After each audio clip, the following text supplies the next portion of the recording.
Hello, this is Josh with EasyAgentPro, and today I'm going to talk about Facebook groups and pages, and specifically how each one can benefit you in real estate marketing. I'm going to break this into two videos, and they're going to be a fairly general overview of each with some lead gen tips. But we have had a lot of success growing my brother's team and ultimately brokerage using both of these. So if you're interested, comment on this video and I'm going to circle back and do some advanced strategies. Before we dive in, everyone should have a personal profile by now. I'm not even sure if you can get on Facebook without one, but make sure that you have one. In this first video, we're going to talk about pages which are related to a business, but we feel like your personal profile is important in your marketing efforts as well, because when you talk about things you like and who you are, there's a good chance you're going to connect with people on a human level. And in fact, in my brother's brokerage, we recommend people use their personal profile and post 3 things about themselves for every one business thing that they post about. If you talk about business all the time, people are going to eventually mute you. But the good thing about pages is people go there to expect you to talk about business. So let's talk about that. First, I'm going to talk about what Facebook says about pages, and I'm going to read this verbatim to make sure I get this right. Pages are beautiful online homes for your businesses that can help you increase awareness for your business with free online presence that you can create in minutes. Facebook also uses the phrase digital storefront, and they state that 2/3 of all Facebook users surveyed across all countries say that they visit a page for a local business at least once per week. So in simple layman terms, profiles are for personal, pages are for business. Now, your brokerage probably already has a page. Some larger teams have a page, but you should absolutely have one for your brand, and it should say something like Phil Dunphy Realtor, Burbank, California. You can also set up niche pages like our Richmond area homes page here or our Central Virginia new construction page here. I'm going to talk a little bit about why we did those a little later in the video. Facebook pages has a lot of tools for retailers to sell things online. But for agents, the most important reason to have one is it gives you legitimacy with your brand. And again, it gives your audience a place to go to see you talk about business. So now let's talk about some specific features and how to optimize them and how they can help you in your business. First, profile and cover photos and even videos. This is a place where you show a picture of yourself as a human being. These are also areas that you can express yourself, express your brand, and showcase that you care about quality and details. If you have a crappy cover page, a pixelated photo or something like that, what kind of message is that giving potential listing prospects? That you don't pay attention to details and you're not very good at graphic representation. I've seen some really cool cover videos done now, which I'm a big fan of, and I'm going to link ours up in the details section of this video. Now, most of us are not graphic designers by nature, so go to Fiverr.com and pay someone to just create a nice looking cover photo or cover video.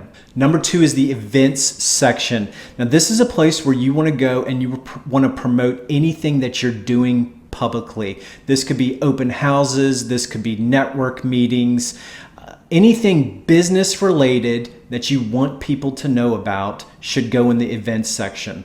Now, in this events section, Facebook gives us a chance to share photos about the event, promoting it, videos promoting it. People can comment on it as it's leading up. If you're doing an open house or something like that, people can say, how much is the listing price? You can answer it through the events. And another cool thing about events is Facebook loves them. They want to be the place where everybody goes for attention. And you and I know that we often go to the internet to look for events that are going on this weekend. So Facebook wants to be that resource for people. So when you fill out events, Facebook will help you find the right people to promote them to. And I'll go over this in a later video, but you can actually pay to promote your event like your open house. 3, the About section. This is just a simple place where you put details about your business, but make sure you put them in there.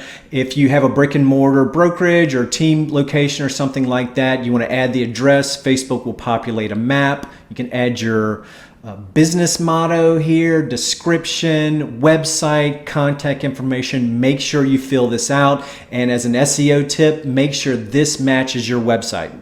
Number 4 is offers. This is a place where you can put incentivized offers for your business. If you are a discount brokerage, or if you do something like you guarantee the sale of their home in a certain amount of time, this would be a good spot for that. For many agents, you might want to leave this one blank. And number 5, reviews. If you've ever purchased anything online, you know how important reviews are. It is absolutely mission critical for agents to get online reviews, and Facebook gives you a nice, tidy little place to put them. Now, obviously, you need to be smart, and I am not a fan of fake reviews or paying for reviews. I also believe that consumers are getting wise to this. So if you're an experienced agent, pick up the phone, give your previous clients a call, see how they're doing, and tell them that you're trying to build your business on Facebook. Ask them if they'd be willing to give you a review. And oh, by the way, you may get some business out of that call. You can also get reviews from agents who you've been on the other side of a transaction with. If you had a good experience with them, maybe you want to give them a review, maybe they can give you a review. You don't have to do this, but if you're trying to kind of build that review portfolio, it's not a bad idea. If you're a newer agent, think about people you may have done business with in the past, even at another job or office, and maybe potential character references for you. Do not ask them to make up something that they did some sort of transaction with you, but just ask them to say something about doing business with you. It doesn't specifically have to be real estate related. That is the best thing to do. But if in the beginning, when you're trying to build this portfolio, this is a good strategy. Then once you're into the swing of things, make sure that reviews are a critical part of your business. And you should be trying to get them on Facebook and Google, potentially Yelp. Some clients have such a good transaction with an agent that they want to do these things to help them. And if you just ask them at the end of the transaction, look, and tell them this really helps me, would you mind doing it? They'll take 15 minutes to fill out 3 reviews for you. And if you ever have noticed this, sometimes you'll Google a business's name and their Facebook page will show up. Now this looks really cool when they're 5 stars right next to the listing, and it really stands out in search engine results. Just another reason why reviews are important.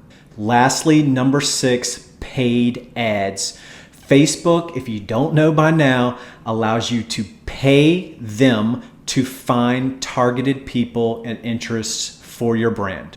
This can be as simple as hitting that little blue boost button on a post, or it can be as complex as putting up a video and optimizing Facebook to get views to your video, and then putting up an ad that asks Facebook to find the video viewers and show them the ad. These are called real estate funnels, but both things can be done through a page. Now, 10 years ago, we got a lot more free exposure through Facebook, and nowadays, everyone's newsfeed is just crowded.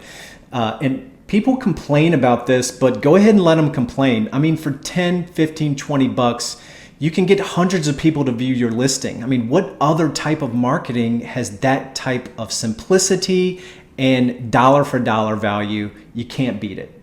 Now, regarding paid ads, I previously mentioned these niche pages that we use, and this is what we use them for. We build these niche pages to target people interested in the specific niche. So for our new construction page, we will post a lot of content on new homes, new communities, how to buy a new home, how to negotiate with a builder, but we will also run paid ads from those pages and offer people a list of new homes and lots that must sell. Here's the ad that we've had the most success with using that. Now, multiple pages creates additional assets, and if you don't have the ability to manage that, just go ahead and run everything through your main business page.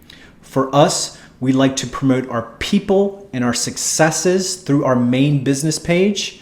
But when we run lists of homes and talk about real estate specific kind of inanimate things in real estate, we run it through these niche pages. And we've had a lot of success with this. We do very well with these because I believe that there's this psychology thing to if you're subscribing to a page with a person's face on it, some people believe that they're going to be sold to. But with these niche pages, it's almost like you're subscribing to a service. And so that's our technique with the niche pages. So that's it for part 1 of this. Please check out part 2 because I am a giant fan of groups, and a lot of what you can do with groups are free. You don't have to do paid ads, and they are so powerful. And I'm gonna give you a bunch of examples of how we use those too. Thanks for tuning in. Check out video 2.